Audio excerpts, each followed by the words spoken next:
I'm Ava Tree Bloom, one of your hosts at the Cosmic Fire. During these times of great transformation, it is so important for each one of us to find our own courageous solutions for the problems of today's world. Around the Cosmic Fire, wisdom and medicine will be shared for creating holistic health and well-being, harmonious living, real sustainability, and the potential for both personal and global change.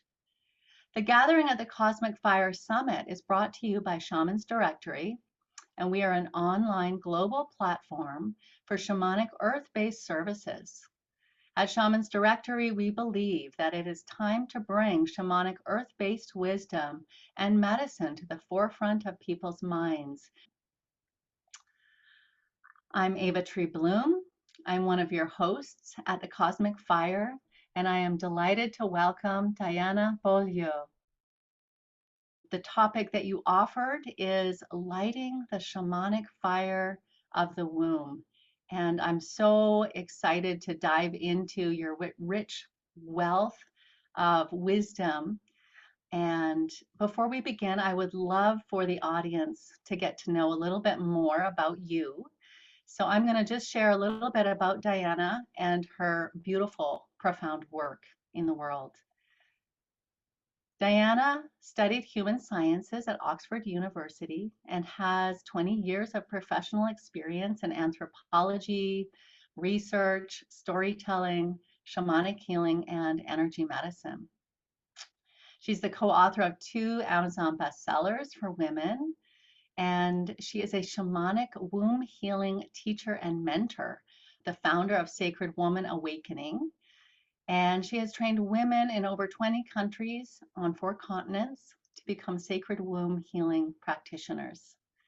Diana's desire for a deeper understanding of the human psyche has led her down a 7-year apprenticeship in core shamanic medicine. Working with individual clients, she has learned how to heal and resolve psychological, emotional, and relationship issues through this transformational journeying, these methods that reveal hidden multi-dimensional causes of imbalance. Your bio is beautiful, Diana, and I love how your own healing pathway has brought you to confronting and transmuting and overcoming and ultimately creating a beautiful, beautiful body of healing work for the world. How did you make this shamanic connection to the womb? And how did that become sort of the innate um, essence, if you will, of your work? Thank you for your wonderful question. Thank you for inviting me to this beautiful summit. Yes, it's interesting. This kind of connection between the womb and shamanic work is something that just kind of unfolded for me. It wasn't something I planned or saw in advance. It just really unfolded on my path of life. And I'd been doing shamanic work for around 7 or 8 years, really quite an intensive way, doing a lot of core shamanic work with the drum, learning a lot about shamanic healing, about different shamanic healing methods, experiencing a lot of healing with my power animal and my guides. And yet, after those 7 or 8 years of shamanic work, and then accumulated with many years preceding of doing different kinds of energy work and physical body work, I really felt that I hadn't really come into the core issues of what I needed to heal in my life. So issues around being grounded, feeling safe, feeling aligned with my sexuality, enjoying my body, being able to attract and maintain healthy relationships, all of that was still really challenging for me. And that was something of a frustration for me because I felt that I had amazing tools simply within shamanic work. And I kept feeling like I just haven't quite reached the nub of what is going on for me yet. So it really started when I actually began to realize I was holding a lot of sexual trauma that had begun quite early in my childhood. And this was a shock to me because it had all been repressed. There were various aspects of it which I kind of remembered and were part of my life story, but the huge, let's say 99% of it had actually been repressed and was an unknown part of my biography. And so I spent quite a few years unpacking that trauma and going through, I guess, what a lot of people do when they are kind of meeting somatically held trauma for the first time in their body. A lot of shaking, a lot of crying, a lot of kind of deep shadow processes, a lot of sorting out memories, a lot of trying to make sense of everything that I was believing. And that was just kind of an entire process on its own, really. And it was kind of all consuming for a while in my life. And that essentially was my womb waking up and cracking open. So let's say, this nice cave metaphor, let's say the cave had been covered over with stones. Well, Mm, the cave was being cracked open and the contents were being released. And so the first layer of discovering the womb space was not a pretty experience. It mm, was a trauma release experience. It was a shadow experience. mm, mm. And even that experience on its own, even that layer of the trauma itself, was also quite multidimensional, where yes, I was having memories of abuse and trauma, etc. And I'm obviously not going to go into detail. And at the same time, I was having a lot of realizations and clearings of multidimensional aspects of Mm. trauma and abuse, even into very deep, what I would call fairly demonic realms Wow. of the kind of energies that actually end up being inside you Mm, when particular kinds of individuals have had access to you. So this was really quite a profound journey on its own at a shamanic level. And I'm sure there might be people in the audience who kind of recognize this, who recognize that, there is this very deep, and we can call it an evil layer of reality that seeks to kind of sequester and harvest human energy in this way. And so I was dealing with all of these really, really deep shadow layers for around 5 years, kind of going deeper and deeper and deeper and deeper. And it was a challenging journey. And what was happening at the same time of this, which was so fascinating, which was every time a trauma layer was released, somehow an aspect of the womb's power would come back mm. online. I'd love to hear more about that. Yes, indeed. So it's very beautiful because the womb is obviously such an embodied space, and the womb also is very magnetic. So I feel that a lot of our unconscious manifestation in life is actually coming from the degree to which that part of us is in energetic integrity or not. And so what I was really discovering was that once you start kind of teasing out these layers of trauma or pain or darkness or shadow or whatever it may be, and whatever it may be personally for each one of us, then what starts to happen is the womb starts to kind of experience her own innate soul retrieval, as it were. She starts to experience a kind of a filling up of herself and a reclaiming of the very powerful energy she has, and that has all sorts of really interesting ramifications in life. For example, the womb really has an innate capacity to set boundaries. Mm, Um, she's very aware of the sexual and emotional energy of others, and when she's in her healthy state, will actually just repel sexual energy that is not in alignment with her purity, with her sacredness. And so I was experiencing really interesting things, like having a deep shift in the kind of masculine energies that came into my life, mm. simply because my womb was magnetizing at a different vibration of energy, you know. And Wow. with my mind, I had wanted to have new kinds of relationships for a long time, but it wasn't enough to want it from my mind. It was my womb that was continuing to attract unbalanced relationships from her state of trauma. And actually, through clearing herself, was then starting to just have this completely different resonance Mm. of attraction. So that was really beautiful. So that it's this kind of boundary around only that which is pure enough may enter me. That is so profound, Diana. I'm literally getting chills. I'm so intrigued with what you just said about magnetizing. So if there's more you could say about that, and how Mhm. potentially, how do you bring the shamanic tools into that process? Is it via like a journey work that you take your Mm. your clients on? Yeah, it's really interesting because what I began to realize, well, I was teaching shamanic work for a while, and I realized that it's not easy for everybody to journey in the way that we might if we're very called to the work, or we have an innate soul identification with the work, or a history with the work, and maybe gifts and skills that were accumulated over many lifetimes. Mm, And so I was trying to find a way of empowering people to do their own work on the womb without necessarily having to do shamanic journeying per se, mm. or me doing shamanic journeying for them. I really wanted to find a way that I could put the power in the hands of my clients to kind of self-facilitate their own healing. I love that. Yeah, Yeah. So ultimately, yeah, their empowerment is also that they're choosing their timing. yeah, They're actually learning these tools, and which puts them in trust with their own system ultimately. exactly. Wow. So yeah, so the methods really of womb awakening are a kind of, there's work to do with really kind of consciously embodying the different parts of your body, releasing trauma from parts of the body which may be impeding you from even feeling your womb. A lot of people are only partially embodied in the sense of how they're consciously connecting. I spent a lot of time just in my head, from the neck down. There really wasn't much going on in terms of self-awareness. Right. Mm. I was an academic, so I was a bit screwed, really. Oh my gosh, right. And, And yet you have this beautiful scientific background now yeah, that you get to bridge with, which is yes, of so course. valuable.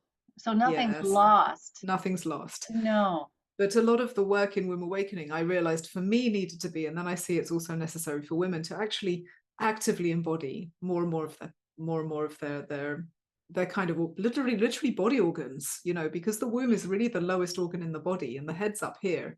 Mm, So bridging the consciousness between the body and the womb is kind of the first step. And then you can start to actually forge a kind of emotional connection to your womb, i.e., what is my womb actually feeling? What is the emotion that she's transmitting? And then on a more shamanic level, you can develop a more intuitive connection to the womb. What has she experienced? What's her story? What are her needs? And from there, then you can kind of go into the healing work, whether you are consciously healing, let's say, past sexual trauma imprints on different levels, physical, emotional, and psychic, and also energetic, mm, or whether you're doing ancestral ceremonies, so a lot of ancestral ceremonial work with womb work because of all the transmitted trauma down the generations. mm, A lot of work around boundaries and disentanglement, also very shamanic, how we can release those cords that bind us mm, to parents, children, lovers, how we can come back into our own sense of our individual space. All of this work is really key to healing, the womb. And then the beautiful thing is that once that work is kind of underway and you are beginning to clear out all the various the junk, the layers of stuff that you really no longer serve you, then actually it's possible to start forging an extremely shamanic connection to the womb in the more classical sense that I was used to. So the more advanced aspect of the work that I cover is when we start to connect with kind of far more, let's say, universal inner spaces within the womb where we can actually connect to our own inner wisdom. And that's mm. something I've taught through Shaman's Directory already. We did a workshop on the black light and on that inner space. And that's the beautiful part of where then there's a full circle with shamanic work where you can really use the space of your womb as a place for your own oracular divination, guidance, and healing. Mm. In addition, of course, to all of the wonderful earth-based guides and resources that you already have as a shamanic practitioner. I'd love to know more about that storytelling process within this journey. So I did briefly work as a performance storyteller, and that was a really nice chapter of my life. And it very much connected in with the anthropology because it was all about researching ancient cultures or researching ancient mythology and then finding a way to frame it and perform it. And curiously, when I really started doing shamanic work in earnest, I released the need to be a storyteller in that way because I felt like every time I meet with a client and I play the drum and I do divination work for them, I'm telling the story that's needed in that moment. because it always feels like a storytelling. Shamanic work is extremely Yes. storytelling based in a way. It's a kind of like the ultimate storytelling experience. Is there ways in which you help women, come into sort of the ceremonial way that I guess I'm thinking of like Mary Magdalena and some of the movements right now around the way of the rose, and just wondering if there's any of those sort of mystery school ways, if that's coming into your work as well. Yeah, curiously, I don't really connect much with the sort of mystery school, very Magdalene ways. And I guess I have a really clear reason for that. I want people to feel their own sovereign power Mm, when they're doing their healing work. And I want the real ceremony and the real initiation to be the occurrence of their connection with their own womb and whatever pain and power is inside that. mm, And that for me is the true initiation. It's not a ceremony with a format. It's that personal experience of maybe connecting to your womb for the first time and realizing what is truly there, and then embarking on the very, very courageous journey to really peel back all the layers. And I've worked a lot with healing energies, and one thing I try to avoid is the idea that we are going to call upon any other being in order to summon up what is needed for our own healing. So I'm always encouraging people to really connect with their own source, mm, to really connect with their own creative healing energy. And for me, that is really key. And I can feel how personally for me, putting our focus on other spiritual beings of different traditions and different pantheons can take us away from that potentially. And so I actually have very little to do with those paths. And this for me is all about healing trauma. It is all about the human. It is all about the multidimensional aspect of who we are. And I really feel that we are the divine ones we've been waiting for also. mm. That's so beautiful. Mm. I wonder if you could speak to how accessing that wisdom is a way to finding our way home in connection with Mother Earth. Yeah. Yeah. So I feel like in a way, the end game of the womb awakening and healing journey is to on a very real energetic and an emotional level to reforge our connection with the earth. Mm, So essentially, when there is trauma in the womb, there is always a degree of disembodiment and not fully arriving. Because when, and this was my experience, when there is significant trauma in the womb and you are not initiated to yourself, you will avoid your own pain by not fully inhabiting yourself. And then if you are not fully inhabiting yourself physically, particularly the lower part of your body, you have absolutely no chance of really connecting with the earth herself, because you are actually not there sufficiently to do that. So for me, that the real end game is when we sufficiently incarnate ourselves and embody ourselves, and then through the womb we start to really grow strong energetic connections to the earth, and we start to reclaim our incarnation, we start to reclaim our existence in the body, we start to reclaim our ability to deeply connect with the earth, or a place on the earth, or a power place on the earth, or just our home or our back garden or wherever it is, and to feel how we have a two-way connection with the earth, which involves our love and our gratitude and our appreciation, our recognition of the earth herself, and also involves opening ourselves up to her love as well, mm, and opening ourselves up to her abundance. And that can be very transformational in a world of poverty and scarcity and fear. So mm, there's this deep healing that happens when you start to really feel um, not only that you're welcomed on earth and that you belong and that you can energetically plug in, but also that you're supported by the earth, that she wants you to be here, that what you have come to do is supported by her, and that she has a lot of energetic magic that she can offer you to really simply connect you into your network of light, your network of souls, your network of abundance. And you can really allow her to take care of you. Oh, that's beautiful. I Mm. felt a real sense of ease in my body actually as you were speaking, just sort of like, Mm. oh, that sense of support.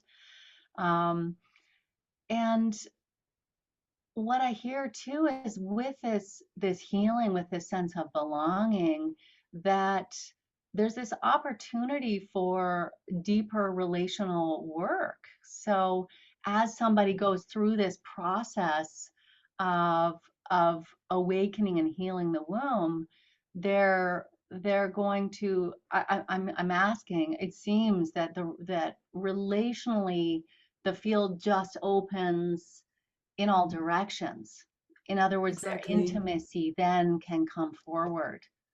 Exactly. That's really the most beautiful aspect, that, if we can build a foundational relationship to the earth, which we all need, human beings, where, our indigenous souls just want to have a relationship with the earth. That's what we're here to have. And how can we have any form of psychological balance or well-being without that?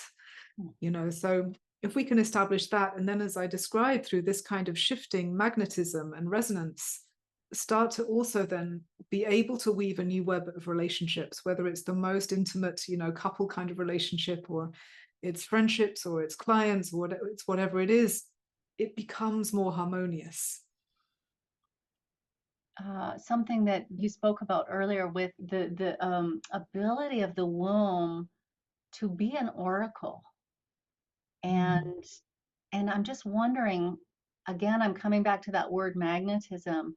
I'm wondering if that's part of that, and how does that, yeah, how does that work? If you could share on that. Hmm. Um, yeah, this magnetic aspect of the womb is, I really feel like it's something in the very deep unconscious. It's really about the energetic matrix of the womb itself reweaving.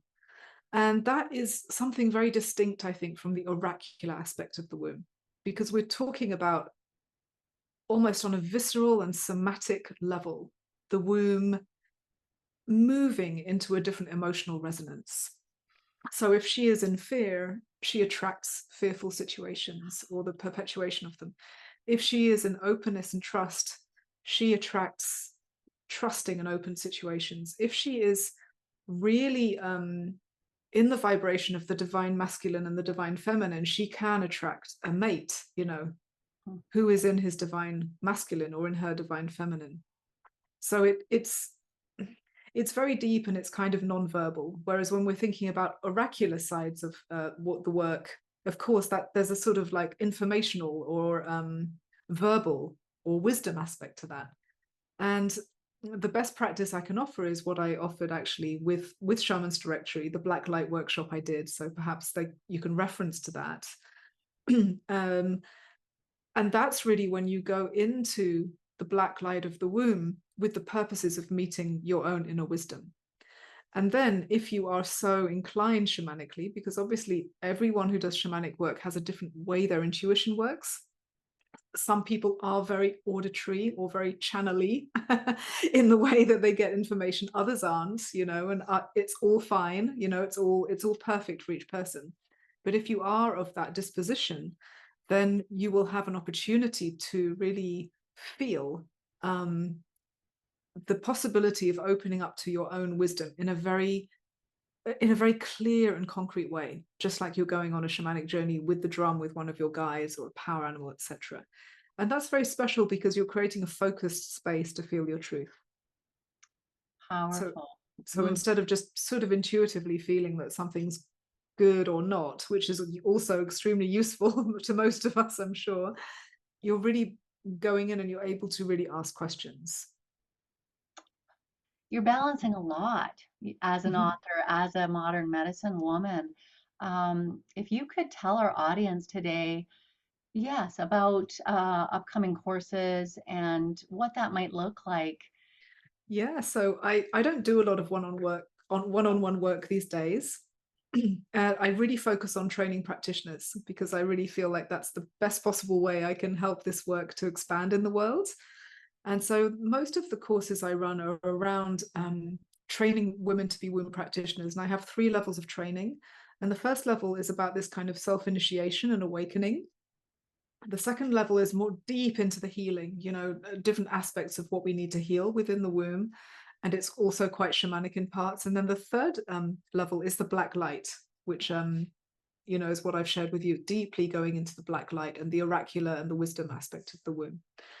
And apart from that, I have some online courses, which will, for anyone who just wants an introduction to the work, you can sign up for an online course. And I'm always there to be supporting you as you go through it.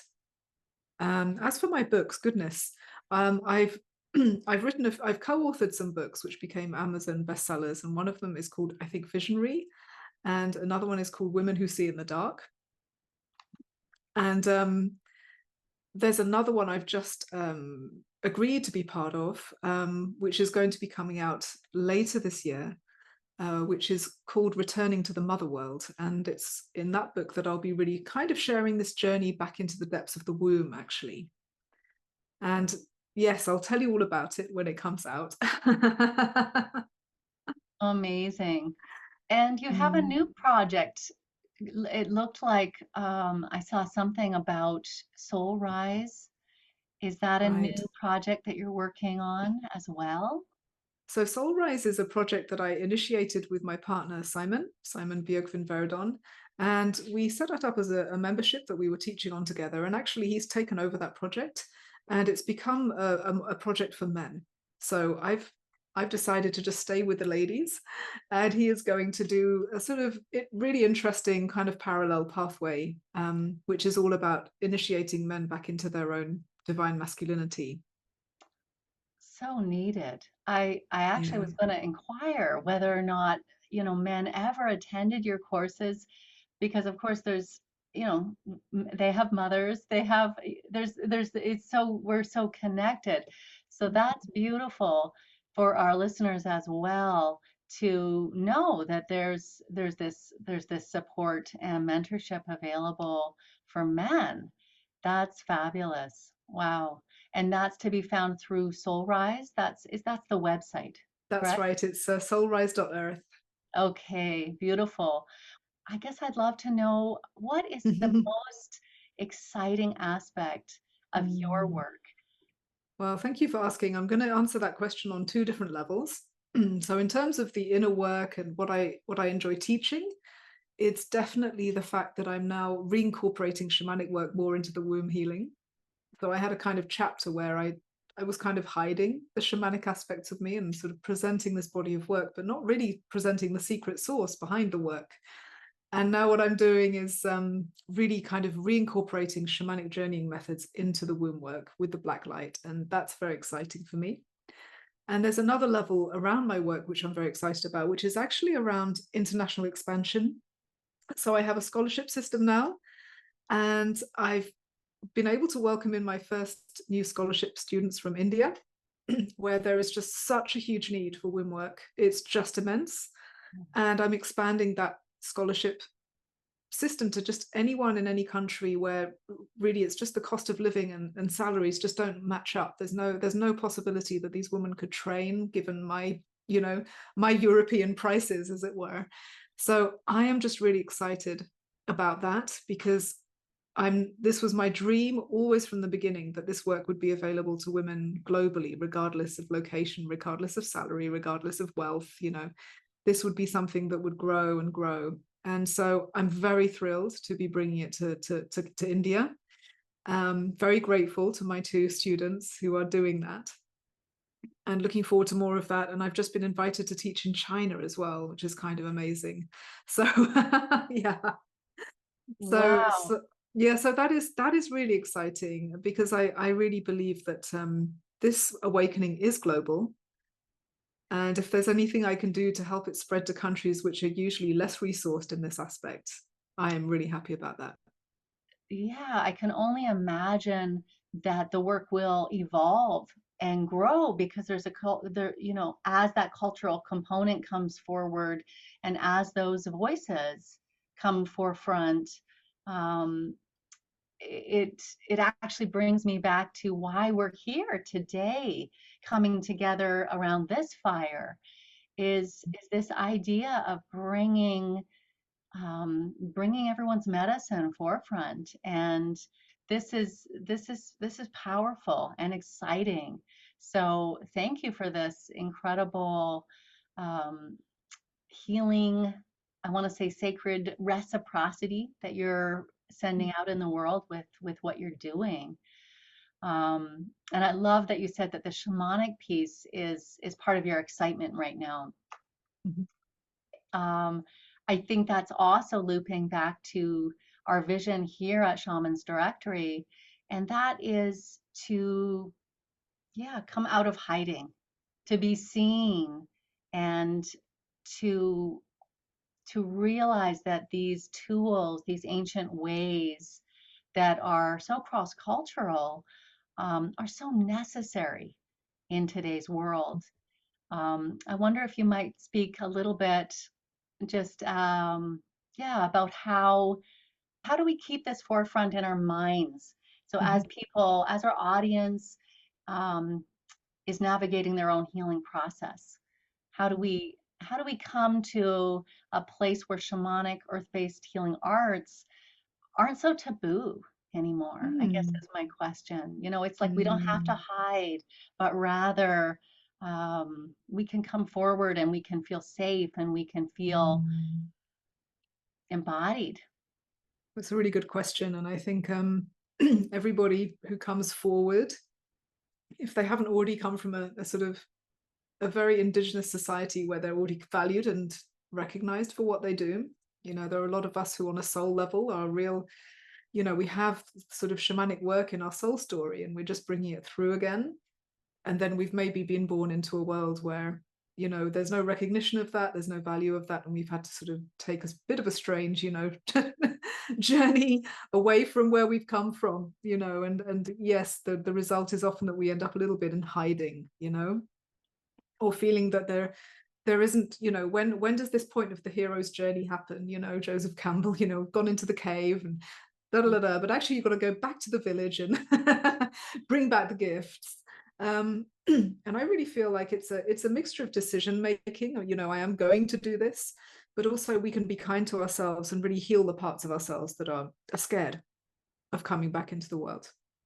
So on my journey, I've certainly done a lot of work around me as a medicine woman, in the archetype of the medicine woman, in many different guises, from an oracle to a shamanic woman to whatever. It doesn't really matter.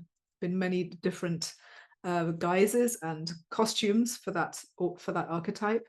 And I've had to work through a lot of times where I was killed or tortured or imprisoned or put through almost unspeakable, unbearable suffering for being a woman of power.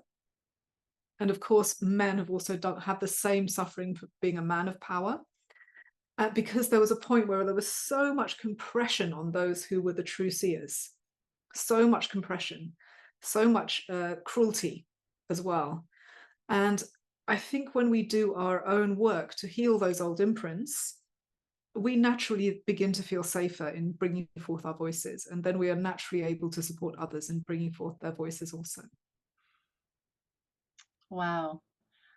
What you just said really resonated about, coming forward as a powerful medicine woman, that you had to dismantle those places where historically, ancestrally, there's been such harm, Yeah. and and actually bring forward the treasures. There was something about reclaiming there that is really beautiful and is true for men and for women. So, Diana, what a beautiful time we've spent together. I've so valued this. I can't wait to look at your courses. And as we're kind of coming to our close here, I'm wondering if I've missed anything, if there's anything that feels important that you'd like to share with our audience right now. Just really a lot of gratitude. Thank you so much for having me on the summit. And also thank you for all the work you're doing to connect the shamanically shamanically oriented souls on the earth and for really creating a community. I think it's really beautiful and it's really valuable. And we do indeed need to come together and recognize each other and see each other and strengthen each other. And I think that's a really amazing service that you are doing at Shaman's Directory. And I'm very, very happy to be part of it. Wonderful. You've been so generous, Diana, with offering a free gift today. I will let everyone know that that free gift, that link will be available underneath this interview. So just scroll down and you'll Mm. have access to this beautiful gift from Diana. If you want to say a little bit about that gift, Diana, that would be wonderful. Yes, thank you. So you can go to my website, which is sacredwomanawakening.com. And um, and you've got the link below, of course. And it's just a series of videos where I'm really explaining the healing steps on the womb awakening and healing journey. And I'm really going into depth and just talking about, what are the kind of steps that you need to take to go from being a wounded to a whole woman. It may be that for the men who are in the audience, there's actually a lot of resonance with those steps as well, because I really feel that men also have this hara space, this womb space that is very potent, but also often very wounded. So I feel like it can be a gift for everybody. Thank you so much, Diana, for your generosity, your time, for sharing your wisdom and your insights with us today. It's just been such a joy and a pleasure to be with you. And I do want to let our audience know that you are here at Shaman's Directory. You are an ambassador. And Mm. I'd love to just acknowledge that and say, thank you for your support and let our audience know that you were one of the first ones to say yes to our One Fire, One Medicine vision, and that we're so grateful for that. Thank you so much. And for everyone who's viewing and participating, thank you so much for being here and joining us around the cosmic fire today. Blessings.